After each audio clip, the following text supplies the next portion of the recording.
Good afternoon, everyone. My name is Lucille Joseph. It's my privilege to serve as interim CEO of the Luminato Festival, and I'd like to welcome you all here this afternoon for TimesTalks Luminato. This is the third year of our collaboration of this very special partnership with the New York Times. Just before we begin, I'd like to start by thanking our hardworking volunteers. You can always find them in their green t-shirts, and I'd also like to thank Manulife for sponsoring them. They're doing a fabulous job. And we're here in the backyard of City of Toronto, Roy Thompson Hall, and Oxford Properties, so thanks to them as well for being able to play here. And a special thanks to our founding government partner, the Province of Ontario, as well as the Government of Canada, L'Oreal, and CIBC, and City of Toronto. And without all of our many donors and sponsors, none of us would be here today, so thank you very much to them. So this afternoon, we're thrilled to present St. Vincent in conversation with Jon Pareles, who's the music critic at the New York Times. St. Vincent is here because tomorrow evening at the Air Canada Centre, we're presenting Contemporary Color, which is the latest project of David Byrne. It's also on Tuesday evening, so if you're here today, we really encourage you to come. Probably most of you will be there to Contemporary Color. So I would now like to welcome Carol Day from the New York Times. Thank you.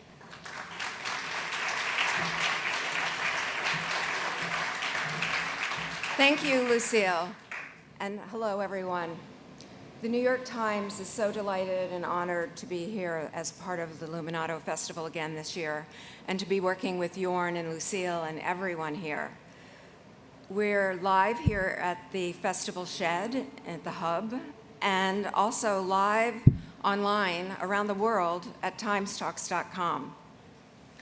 And today, as Lucille said, we are excited to have such wonderful, powerful, amazing, talented women. And we're thrilled to present our second TimesTalks with an extremely creative, award-winning musician and singer-songwriter. And what's extra special is that toward the end of the conversation, you'll get to ask a question of her also. But you must go to the mics, which will be on either side, they are there now, and ask your question so that everybody can hear and so that she can hear too. Now, you're going to hear much more about her and her work from her and from our moderator. As chief pop music critic of the New York Times, he explores music, the scene, and all of the artists and the albums and the concerts that we music lovers need to know about. Among his many TimesTalks interviews are conversations with Mary J. Blige in New York, with Tori Amos in Madrid, and Joni Mitchell in Toronto. We are thrilled to have him back again this year to Luminato TimesTalks to interview an artist that he named to his list of the 10 best albums of last year. So please join me in welcoming New York Times chief pop music critic Jon Pareles and our very special guest, St. Vincent. Yay.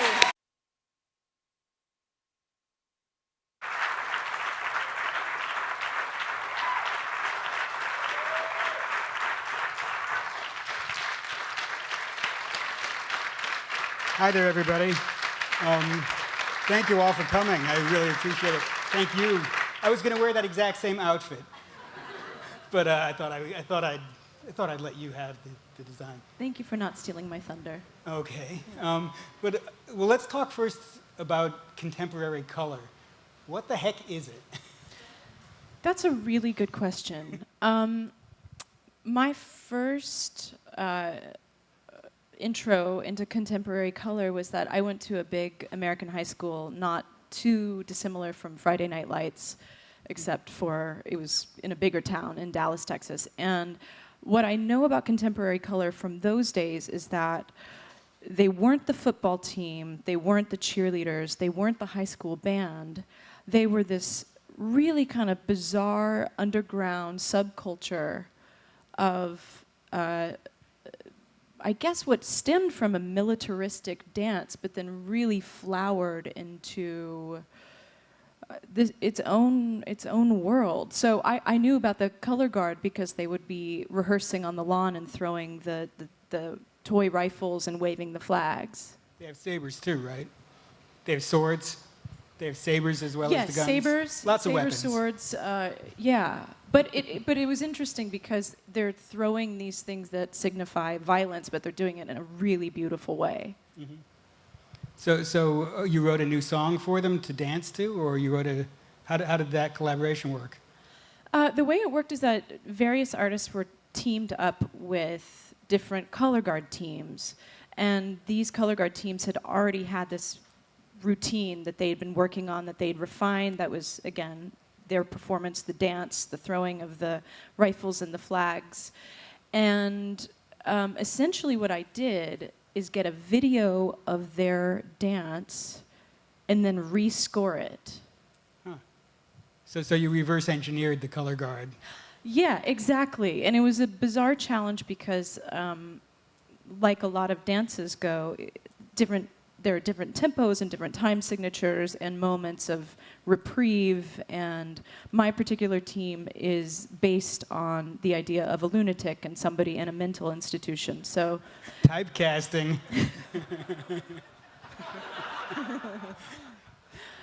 Yes, but I'm thrilled to work with them, and apparently they stay in character the entire time. They have all dyed their hair red. I don't think that's any slight on gingers. I think it's just part of the aesthetic. And the director of the color guard is also a fashion designer, so he has designed all the costumes. And with any luck, I will be wearing one of the costumes. They asked me to dye my hair red, but I said I couldn't because it was already falling out from the white hair. So this song's about being a lunatic? I mean, are there lyrics? There are lyrics. I followed the format that they had already alluded to. Mm-hmm. So there are some lyrics, but it's really more of like a movement. It's vaguely more symphonic than it is a pop song, I'd say. Well, your own songs have tempo changes and meter shifts and shifts of color and sudden burst of excitement midway through. So it must have been easy. It wasn't. It was a fun challenge. That's what I'll say. It was a really fun challenge. Have you seen them perform it yet? No. So you'll be seeing it for the first time tomorrow too? Yeah, we'll all be. I'm a color guard virgin, essentially. Wow. I'm looking forward to it. Another recent thing you've done is Teenage Talk, is the song that premiered on Girls, which was that a leftover from St. Vincent? Was that I'm going to finish this for my next album? Was that this doesn't fit in with my current concept? Yeah, I mean, it wasn't, a leftover kind of sounds like a tuna casserole that's been in a refrigerator for, no. It was a song that was really near and dear to my heart, but that just didn't work in the context and the puzzle of what the St. Vincent record was. So I wrote it about my high school group of friends who we were kind of the oddball girl gang. Some of my friends would get into fistfights and hop over fences and break their ankles after drinking too much Southern Comfort, and we were a little bit of misfits, and I loved them dearly, and my whole youth was sort of protected and formed by them, and we were all just trying to make each other laugh all the time. So it was an homage to that. Well, I mean, it really seems much more autobiographical than a lot of what you reveal in your songs. It really seems unguarded in a way. It's very specific. It's almost too specific in a way that a dear friend of mine who I name by name in the song, her parents heard the song and they were like, "What? What did you do? What happened?" So sorry, Katie. They didn't notice at the time. You were good teenagers. You hit it all. We did it. Yeah, we did it. Can we talk about the album? Because you said it didn't fit the. I know an album is a synergistic thing. You have all these pieces that have to go in a sequence and work together, and the songs have to talk to each other. to make it a real album. But what were you thinking about when you made St. Vincent?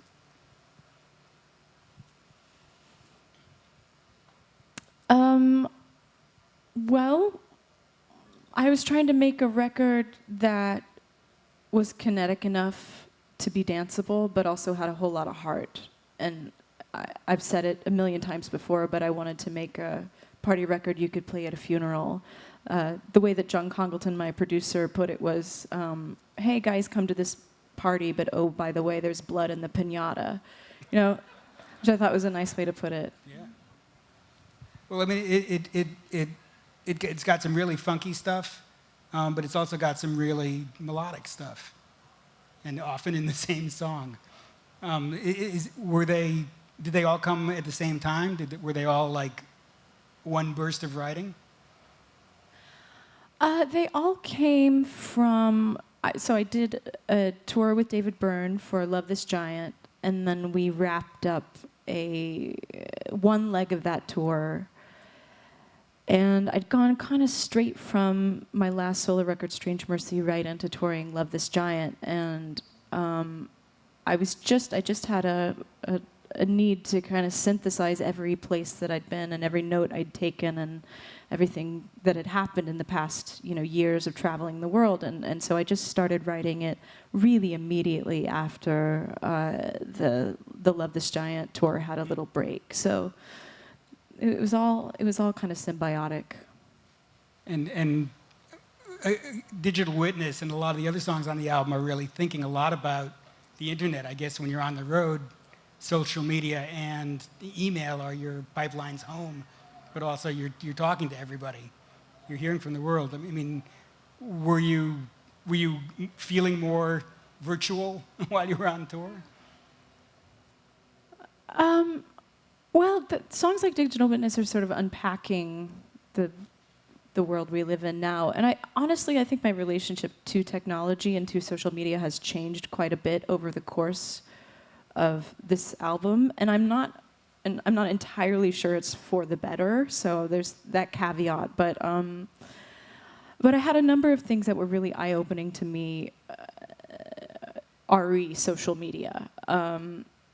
Like, I got to judge a talent show for Rookie magazine, which you guys have heard of Rookie. It's the teen girl feminist magazine. And I was the judge of the talent show. And I went, and there were girls who were jugglers and hula hoopers and stand-up comedians, but actually funny. Not like, oh, isn't that cute that you tried? And there's just myriad of skills and expertise, and we're so young and so invested and so self-assured. And after everybody who got up and performed, I said, where did you learn how to do that? How did you get interested in that? And the answer was always YouTube. So, it's a tool. It's a tool like anything is a tool, and all we do as human beings is bring our humanity, which is perverse and exceptional, to that medium and see what happens. It's the oral tradition sort of multiplied a million ways. It's instead of having to learn from the guitar guy in your town, as you did, you can learn from 20 great guitarists on YouTube. I mean, it does, its instructional value is pretty great, I guess. It is what you make of it, yeah. And you can learn some bad stuff too. You had a great, your Twitter feed is still one of the more entertaining online phenomena, but you had a line which I thought was pretty concise. Form is your friend. You have occasionally these bits of advice, but it seems like form in writing songs is very important to you, but also form is something you rupture all the time. I mean, why did you put form as your friend? I mean, what brought that up? Well, John, I might have been drinking a little bit of white wine at the time, so the reason is sort of hazy. I think I was either looking at this book of 19th century Russian avant-garde theater, which now I can't remember the details of, so do not ask in the Q&A. what was I talking about? I might have That's been. all you wrote. I mean, you were pretty concise. I had a really specific thing in mind, but it has totally escaped me. But it's really good advice. Well, I mean, do you think about forming your writing songs? Do you think, I've got verse, chorus, verse to use, or verse, chorus, verse to break? I think about form in everything. I'm always trying to think about the structure of things and how things work together. Like that game Mousetrap was one of my favorite games growing up, because you set up this series of obstacles or events, and Brian Eno explored this to the nth degree, but you set up a series of parameters, and then you inject chaos into that parameter, and you do, I guess, reverse entropy. Reverse Entropy is the name of my new band, actually. That's good. It's a good. Well, can you tell me about "Bring Me Your Loves," which has a lot of reverse entropy in it to me. I mean, that song. It's a march, but it's not a march. What brought that on? What induced that? There are a lot of ways. There are a lot of roads that sort of led into that song being what it is. One of was that John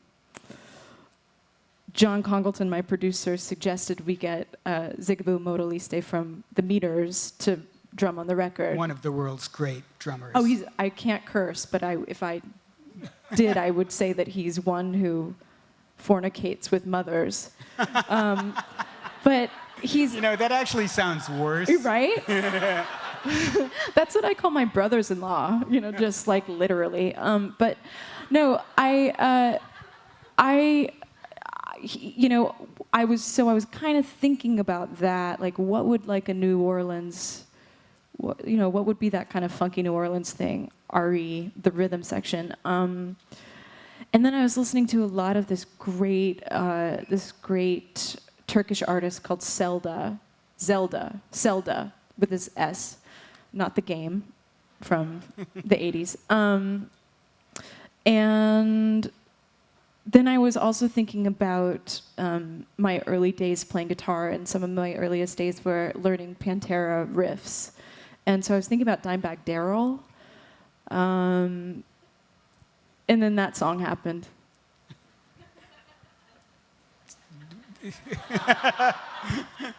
It's a cocktail. It's got 3 ingredients, and I mean, did it come? Did you have it as a piece of the album? Was it a hole in the album that you wanted to fill, or was it just I want to put these things together? Well, I mean, it was a proper song before any of those things. Mm-hmm. Before any of the little mousetrappy bits came into play, but yeah, I wanted the urgency, and I guess there are a lot of kind of punk rock songs that I love that reference dogs and the sort of dominant submission part of that relationship, and I don't know. It all was there. Yeah. The album, as I listen to it now, it took a while to sort of sort itself out in my head, but it seems like you start out in the virtual world, digital witness, things like that. The Huey Newton song that's like a crazy Google maze search, hyperlinked madness. And then at the end, you get to individual people, you're talking to lovers, or you're talking to relationships. I could have this entirely wrong, but is that the progression you were aiming for, or is that one of myriad interpretations? I mean, I guess when you put it that way, it has a nice flow from the macro to the micro. Yeah, but that wasn't on your mind. Honestly, so much of everything is kind of subconscious, and you make these little micro decisions, and you follow your micro instinct at any given time. And then if you're lucky, it ends up being something that's cohesive. But as far as the kind of, I kind of can't speak to it, because speaking to it would be, one, I feel sort of not capable of doing it, but also it might, scratch away some of the palimpsest of the mystery. I promised my friend I would use the word palimpsest. Okay, done. You owe me, big time. The last year you've gone to a higher echelon of recognition. Did the Grammy Award mess with your head?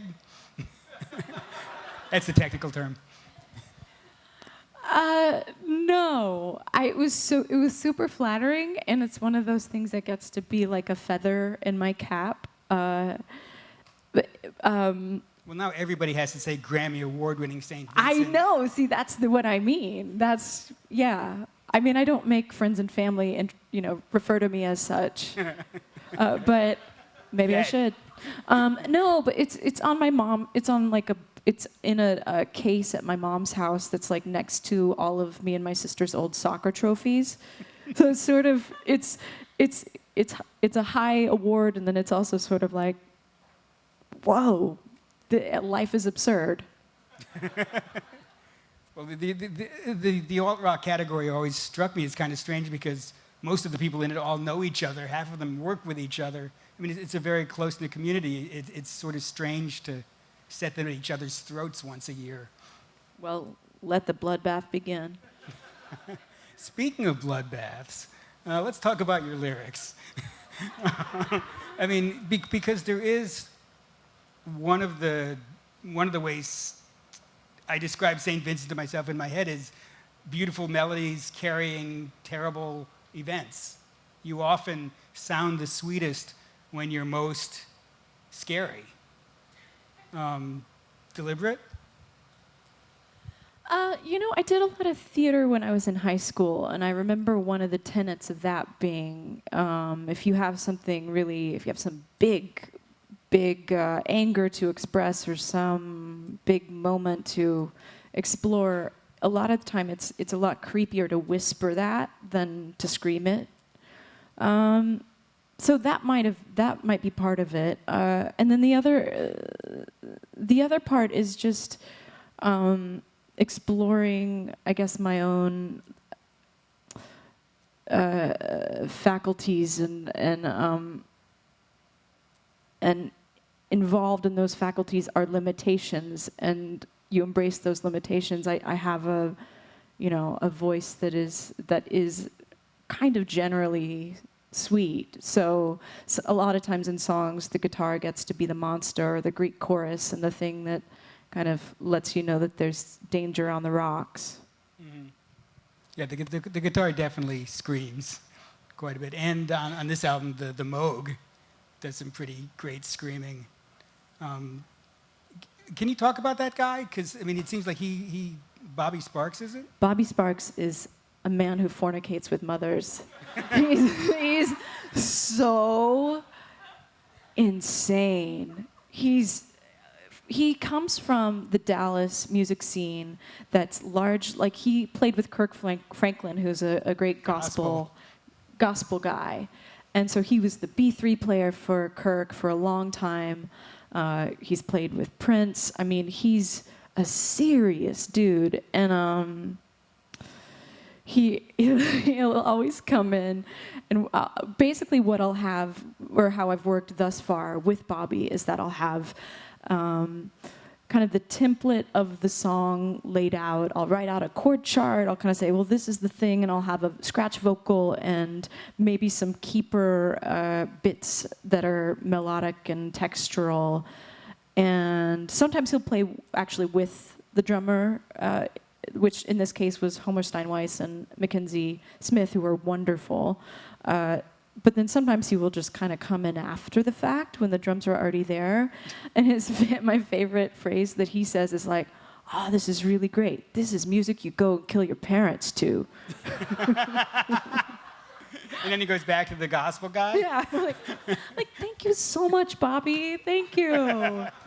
Wiping tears away, driving. Well, it seems like the guitar has been the chaos in your songs often. And then you got somebody equally chaotic to I don't know, go hand on hand with. Yeah, I mean, I can't say enough good things about the musicians or the producer who I've gotten to work with for these past few records. When I listen to your songs, you wrote your early albums on a computer, right? No instruments in hand. You said something to that effect. No? I wrote them. Yeah, I mean, the computer's always been the canvas.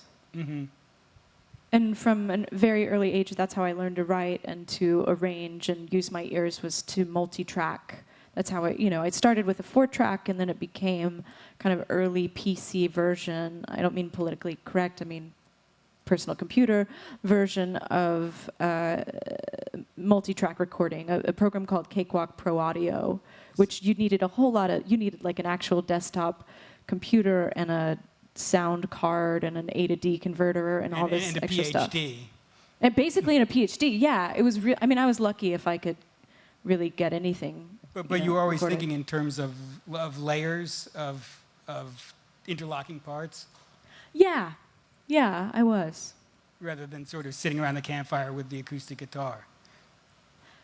I never really did that. I mean, I did that early on when I was learning like Neil Young and Jethro Tull songs when I was first starting to play guitar as like a 12-year-old, but I didn't really do that after the introduction of the computer and the multi-tracking and the sort of self-sufficiency that provided.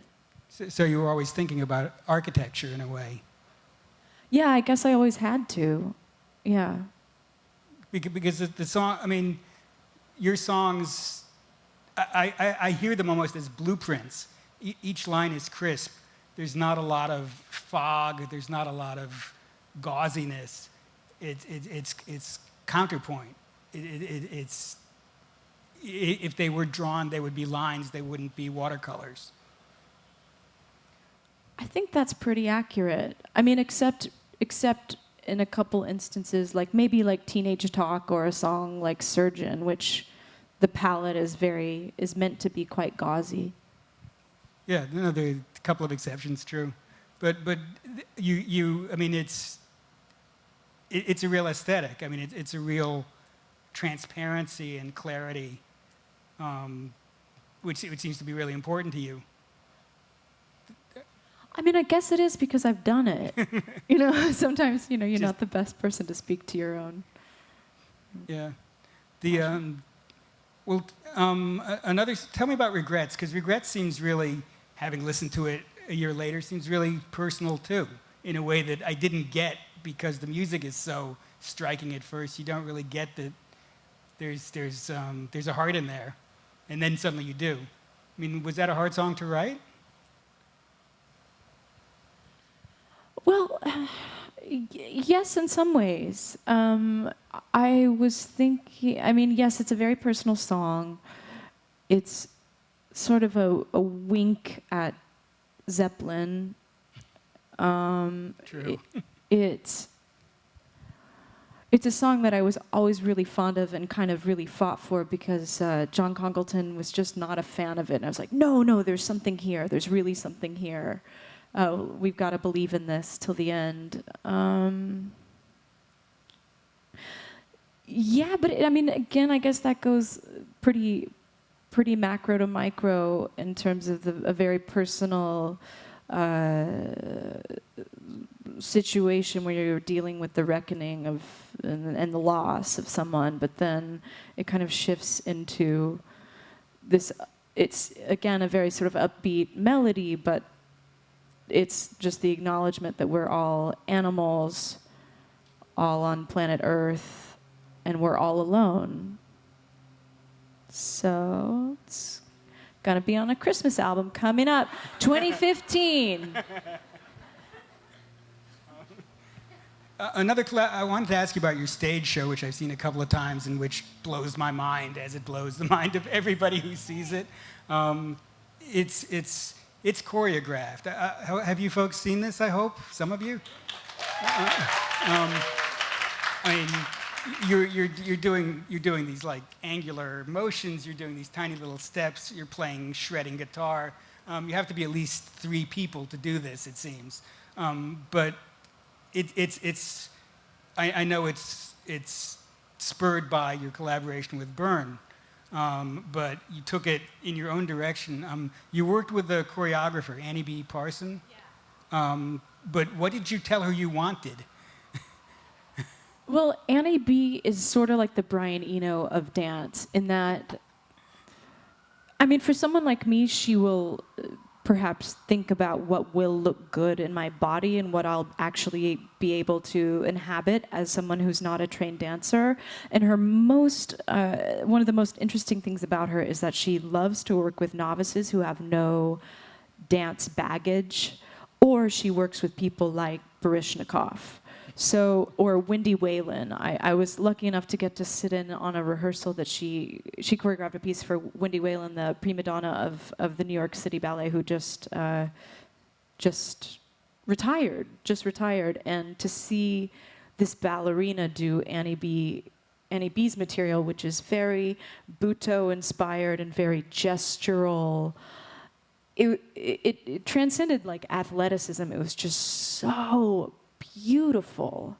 But from what I understand about the way Annie B works sometimes is that she will essentially listen to a piece of music and suggest words that are like poetry.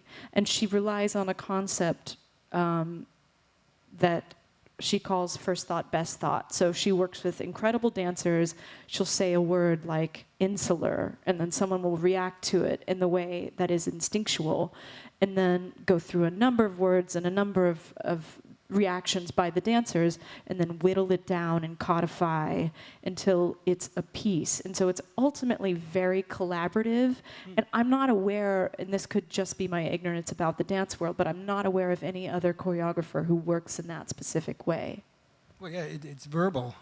It's verbal, and it also plays to the strengths of each specific dancer, and it becomes way more intuitive and instinctual than someone saying, oh, do this, do that, do that. So what kind of words did she apply to you?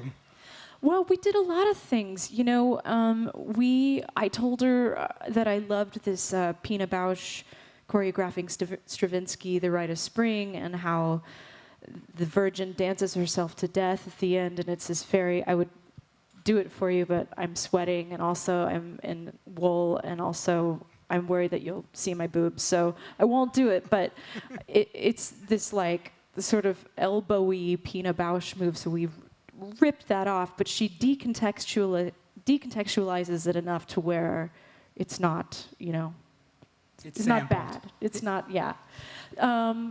And so I practiced falling. She taught me how to fall, which is it's a very amazing thing to learn how to fall. Well, the wildest moment in the show is when you tumble down that podium staircase in slow motion. I mean, I think everybody in the audience feels, I hope she gets up. Yeah, that's the thing. I mean, and as these things were emerging in the show, and they weren't necessarily sought after in the beginning and said, okay, I want to make it about death and rebirth and all these things, but because I think we get along so well and we have a real artistic connection, these themes sort of emerged quite naturally. Like when I sing I Prefer Your Love, we referenced all of these classic Greek statues, and we're vacillating between very feminine poses and then very classically masculine poses. So there was just a lot of meat to it, and a lot to work with, and it was so incredibly fun and inspiring to get to put that show together. Yeah. Form is your friend. I guess so. Was it hard? I mean, because you're not a dancer, and those songs are hard enough to play if you're sitting down, alone. Yes. I mean, yeah, it was hard. I mean, what I did first was make sure that I could do the music, make sure that the muscle memory, like an athlete, like that I could sing and play it at the same time. That was the first hurdle. And then Annie B came in, and we added movement. And the movement, I think, adds a narrative, not necessarily a super, super literal narrative, but adds a narrative throughout the show. So it feels like a show instead of like, oh, just some people getting up and playing music, which is great too. But I didn't want to do that for this. No, I mean, it feels like, to me, it felt like the movement is another layer of rhythm and ideas on top of the words, on top of the music, on top of the drums. I mean, it's just one more mind-blowing thing you're throwing out at the same time. Well, and also it's, I mean, that's how our brain works. If we stand in some victorious pose for an hour, this is why people like to do yoga, we start to feel victorious. I mean, it's as neurological for me as it is for the audience. I saw a video of you at Austin City Limits 2014 playing Your Lips Are Red and climbing the scaffold, holding one arm, leaning way back, and then eventually ending up on the stage and putting on people's hats and glasses and still dancing across this thing. Was this like a moment of madness, or was this it's a 15-minute video. It's on YouTube as an instructional video. I mean, do you remember this? Yeah. Yeah, I remember that. I was Why, at that time girl? I was Why? going for some like really ultimate catharsis that meant literally risking life and limb. And it was probably pretty self-destructive. But I mean, I'm fine. You're here. I'm fine. But the thing was, my mother was in the audience and she was just horrified. So I was like, wrapped up in this moment of like, fuck it. I'm sorry. I'm sorry. It's all right. I just want to, when you get into a certain headspace, it's not anything. I mean, performing in some ways, you get into a certain headspace that has almost zero to do with your everyday life and your, and you just want to go for it. And there's a certain kind of like manic adrenaline overload that happens, and you want to just take it. You want to go there. You want to push every single limit you can possibly think to push. And that was one of those instances, which, I mean, to be honest with you, it was so fun. It looked like it was fun. Like it ruled, but I know that I don't want to do harm to myself or do harm to anybody else. So I'm kind of two minds about the whole thing. Well, you also had an accident in Pittsburgh. Knoxville, Mm-hmm. Tennessee. So, yeah. As a speaker or something? Yeah. I will say I don't. I mean, I'm sort of athletic by nature, and I like to be very physical, and so I kind of carry like bruises or scratches that I get from the stage as a badge of honor, and I feel like I didn't really leave it all on the field if I'm not in some way vaguely maimed. But in this instance in Knoxville, I tried to climb a speaker that I thought was sort of tied down to the other speaker and was safe to climb. I had kind of looked at the security people and been like, hey, this is cool, right? Like, I'm going to do this. I'm going to climb up on top of this to kind of end the show. And there's a really lovely security guard named Patrick who was there buttressing me, and I was halfway up the speaker, and the force of, I guess, I fell on the stage pretty hard and hit my head, and for a moment thought like, oh God, where am I? But then when I kind of came to, I realized, because I hadn't realized that the guy who was over there was the security guard. So I get up and I'm looking and I'm terrified, like almost in tears, and I'm looking, I'm like, where's the guy? Where's the guy? Where is he? Where did he go? And I'm thinking like, I just killed somebody. And it was so horrifying. It was really emotional and horrible. And luckily he was totally okay. And he had, neither of us had concussions. He had a little cut on his eyebrow, but it was so horrifying, because it's one thing to think of like, oh yeah, I'll get bruised, or I'll get this or that, or I'll risk this, but it's another thing to think that in a moment of spontaneity that you could actually hurt somebody else, and that it was just so horrifying. It was so horrifying, and I'm so glad he's okay. And he was very, very lovely about the whole thing. But it was, sort of a wake-up call. Yeah. It seems like there's two poles in your work between control and chaos, because I've seen you on stage through the years, and you'll just like stand there singing sweetly, and then the guitar comes out of nowhere, like, the Loch Ness Monster. Or your choreographed shows now, you're also completely in control, but you can go haywire at the end, like you did in Austin or whatever. It seems you must think a lot about control versus chaos.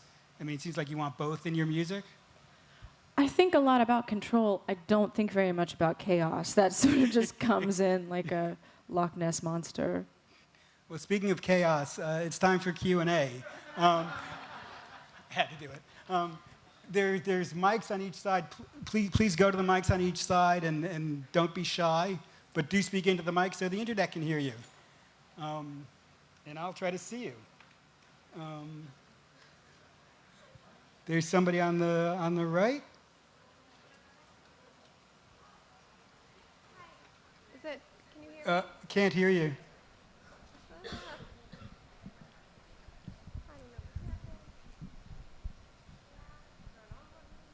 Sound guys? Is there an on-off switch on the SM58? This is a professional. No. Is it no Checking, on-off checking. switch? Maybe we'll try the other side, and the sound guy can help there. Yeah. Okay, we could do that, or you could scream it, but I won't take your screaming. Checking. Oh, there it is. Okay, we're There good. you go. All right. Okay. You're on. Okay. Hi. Hi. How are you? I'm really sweaty. Yeah, no, I know. So in a lot of your work, you celebrate the oddball and the out there. How is your fame and your newfound popularity affecting that, if at all? Now that you're less oddball and less known as like the outsider. I mean, I think if you grow up feeling like an outsider, you never really feel like an insider. And ultimately, all that happens, and I think I'm quoting Miranda July here when I say that the thing about adulthood is that you acknowledge the fact internally that you feel like a fraud. And I think that's like I mean that in a healthy way, you kind of like, in some ways you fake it till you make it, and if you don't have courage or you don't have whatever, you just pretend like you do, and then eventually, miraculously, you do. In terms of the fame, which is not something I don't really think about that, because it really feels like my day-to-day life hasn't changed all that much. I think it's twofold. You either have to hope and pray that who you actually are, like 75% of who you actually are, is somehow translated into a mass media form, like that they get some things right. Or you can choose the tack where you just totally disassociate and you go like, okay, well, I know who I am, I know who my friends are, I know who my family is, and I'm gonna throw this like zombie corpse arm to the lions of the media, but like it's not my arm. Like they can feast on it, but it's like not mine. You know what I mean? You can have a real separation between church and state, as it were. It seems to me, though, that kind of separation gives you a shorter artistic lifespan because you're so busy building the zombie corpse arm that you're not making the passionate work. I think I was speaking slightly more toward like the more tabloid style media, but it's true. I mean, I think you have choices to make, and I think I feel at peace with knowing who I am, such that I'm gonna make music that I love, because for me, where my incentives are and my values are, I want to make things that I love and think are interesting, and I would rather do that than, buy a ticket on the Virgin space, the moon landing thing or whatever. You know what I mean? Like, my incentives are, I kind of know where my heart is in that regard. So I'm going to keep making music that I love and think is interesting. Let's try somebody on the left. Hi.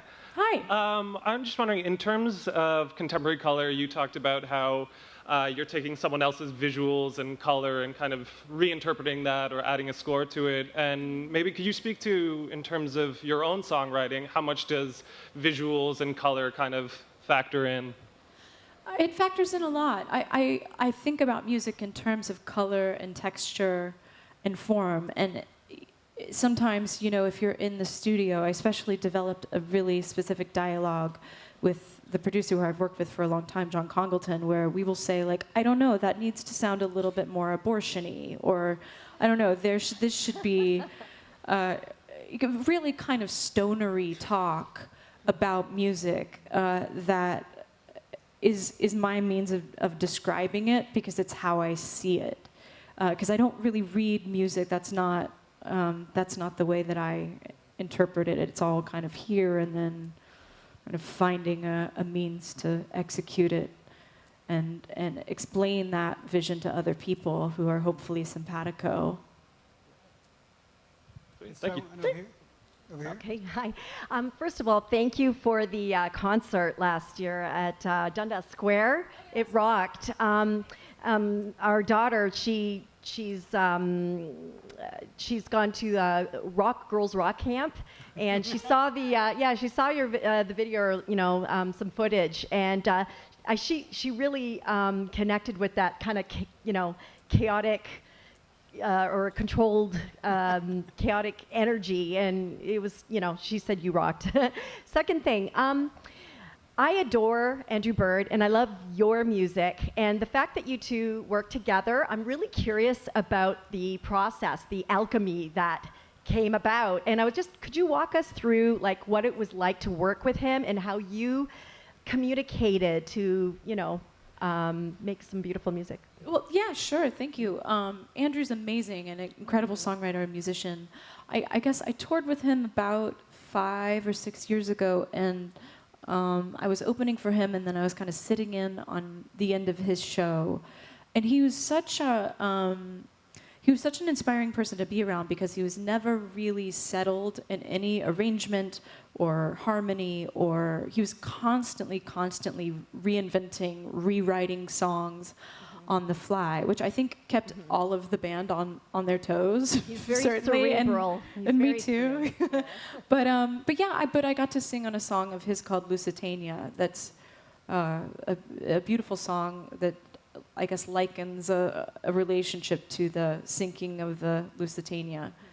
And he's very exacting. He knows exactly what he wants, but still manages for the delivery to feel sincere and relaxed and off the cuff. Okay, thank you. Thank you. Let's try another one on the left. Hi, I was just wondering what album or artist really broadened or changed your perception of what music could be like?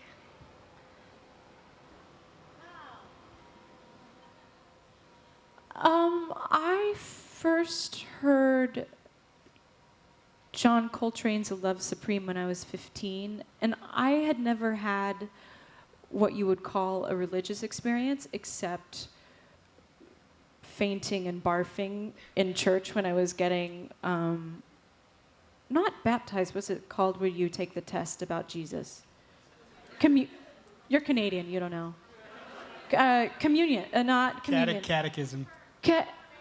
Confirmation. Yes. So I cheated on my confirmation test. I was like, Marcia Ham, okay, I guess it's Zebulon or something. I don't know. The point is, I never had what you would call a religious experience, like something that felt deeply like it was unlocking the mysteries of the world in a cathartic way, until I sat down and I heard John Coltrane's "Love Supreme," which is just, it's a heartbreaking, shattering piece of music. And that kind of, I feel like that kind of blew my doors open. That really did. There you go. Thank you. Thank you. Here? Hello. Hello. Hi. I love you. I love get you that too. out of the way. Thank you. I guess my question is, how do you stay centered? Do you have any rituals or habits, or like what centers you in life? What centers me in life is probably my family. I'm really close with my family. I've been lucky enough to have, for the most part, everybody has their caveats, but for the most part, a really close relationship with my mom and my sisters, and that's always grounding. I never strayed too far from the pack in that regard. Also, getting to do the thing I love is the most gratifying thing, because every day I wake up and I'm excited about life, because I know that there's going to be something to explore, something to read, or some art to see, and there's so much, and we can't even possibly begin to like scratch the tip of the iceberg of all the wonder that the world has to offer. So, and I get to be in a form where I can try to take all that in and then synthesize it into something through whatever my lens is, and that is my lifeblood. And if I didn't have that, I probably would have just committed suicide when I was like 7. Not really, I'm sorry, that was a joke. Hey guys, some jokes don't land, and I'm learning that here tonight. Let's try over there. Hi, Annie. Can I call you Annie? Please call me Annie. Woohoo! Okay, I've been a really big fan of you for a while, and I noticed that your most recent album, I really love it. I was obsessed with Strange Mercy, and I really love this most recent album. But it was like a really big departure from like Actor, Strange Mercy, and Marry Me. And I was wondering, strangely, it was your self-titled album. And usually someone's self-titled album is like their first album. And I was wondering why you chose this one as your self-titled album. I just felt like this one was the right recipe. Like I'd finally gotten the right amount of guitar and the point of view and the whole thing into something that felt the most cohesive and the least pastiche. So that's why I self-titled it. Also, I was reading Miles Davis's autobiography, which, by the way, little known Miles Davis record, but big fun. Do you guys know that record? Yeah. You got my back, John. Yeah. Such a great record. Listen to it all the time. I was listening to it this morning, but I was reading his autobiography, and he talks about how the hardest thing for a musician to do is to sound like yourself. And I felt like, again, because I felt like I'd gotten kind of the ingredients right on this, that's why I self-titled it. Felt like, okay, I've finally gotten somewhere that feels... You were like, this is St. Vincent. Yeah, this is a statement. Yeah, thank you. Fact. Thank you. I have to say the others sounded like you too. The others sounded like you as well, not like you too. Yeah, I was just like, what? No, WWBD, what would Bono do? I was actually wondering, I was wondering, did you get pushback when you started? Because your songs are different. Were people saying, you've got a nice voice, why don't you just sing pop? Or was it always... No. I was lucky enough to be with a label who had very low expectations of me. So no, nobody ever pushed me and said, why don't you, sound like you could be in a Target commercial. I just, nobody said that. And I'm grateful for it now. I'm grateful for the... You probably would have said no anyway. I would have said no anyway, but I'm glad I wasn't kind of persuaded in that way. Over there. Hi, Annie. My name is Alana. Nice to meet you. Nice to meet you. Hi, John. You have mentioned John Congleton a few times in interviews and tonight, and I'm intrigued by your relationship with him because you could use words like, "Oh yeah, it should sound more abortionist," and you seem to have found like a psychopathic kindred spirit. Yeah. To be fair, abortion-y. Abortion-y. Yeah. Sorry. Subtle. The subtle adjective. difference. And you have such a unique vision that has been made accessible, which is, I guess is, well, not I guess, it is a sign of your talent, to give you credit, but also the sign of a good collaborator with John Congleton. So the question is, what characteristics as a producer does he have that enabled you to trust him with your unique vision, that made you think, okay, I can go abortion-y with John Congleton? Well, I think in a word, Texas. Because we come from the same place. We're roughly the same age. He's a bit older. And there is a unique thing about a Texas freak or a Texas intellectual that it's sort of, it's very anti-Texan to kind of have too many airs about yourself. And it's also, John and I come from like a similar middle class, like lower middle class at times, socioeconomic upbringing. So we always just looked at music, and having a career in music as like the biggest coup ever. Like, oh my God, can you believe people are paying us even, pennies to do what we love to do? So we always approached it, I think, as workhorses and as a day job, and took pride in that in sort of a blue collar kind of way. And I think that there's a particular perversity that we share, and a particular, it's perversity, but it's also a tremendous capacity for wonder and curiosity. We always want to know, like, the meaning of the universe, and then kind of whittle it down into some. I mean, we'll describe sounds like, guy alone at a trench coat, like at the playground, like oh yeah, that's what that sounds like. Like I'm not saying this well at all, and I'm probably going to get a text from him that's like, oh, what the. But we just have a similar sensibility and kind of a mordant sense of humor, I think, because of the kind of conservatism and religiosity, and in some ways absurdist spectacle that is Texas, and also a deep love for all of the great things that being Texan provides. So Texas is the answer. Texas. Okay.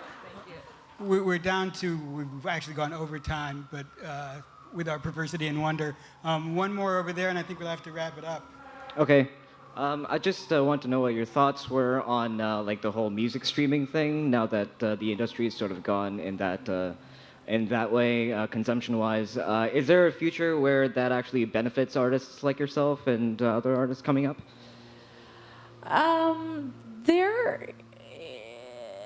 Right now we sort of live in a world where tech is king and music is the commodity that helps sell XYZ product. Streaming would be fine, except that they intentionally obfuscate the trickle down.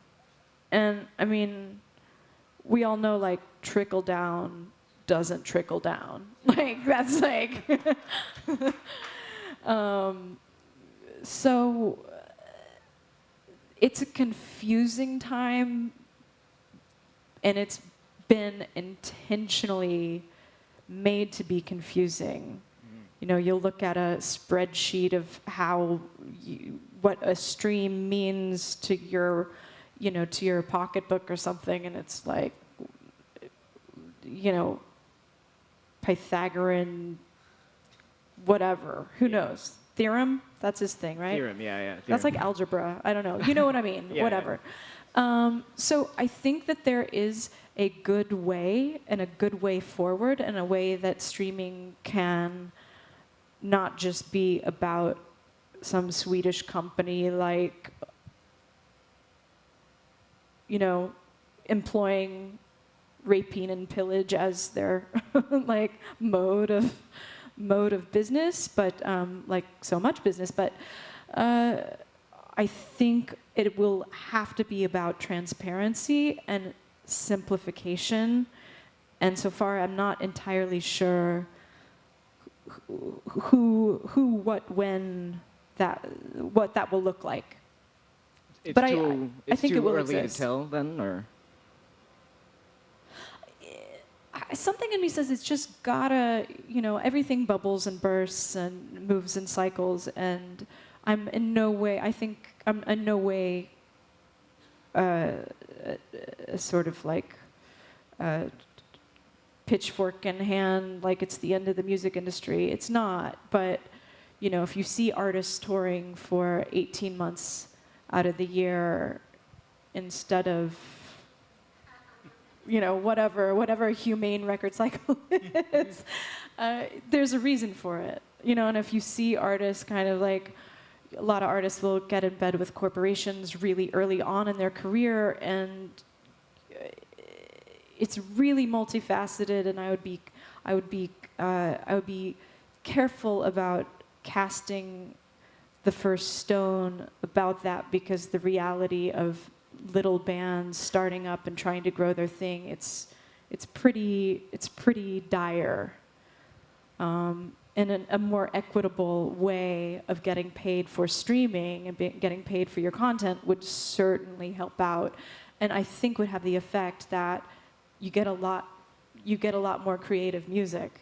I think that's where we'd end up with it, and I think we're headed towards it, but I'm not exactly sure what it looks like. Okay, thank you. Thank you.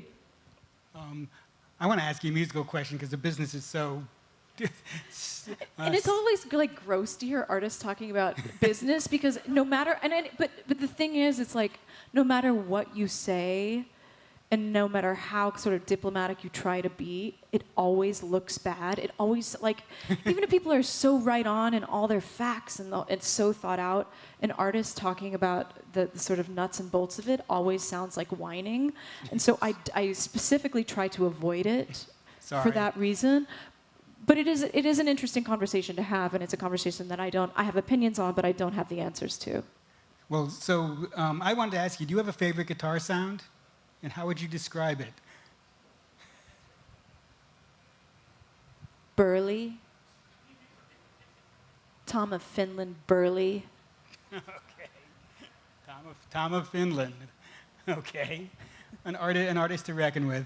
Anyway, I want to thank Annie Clark, St. Vincent. Thank all of you for being so great. Thanks a lot, guys. We're going to wrap it up.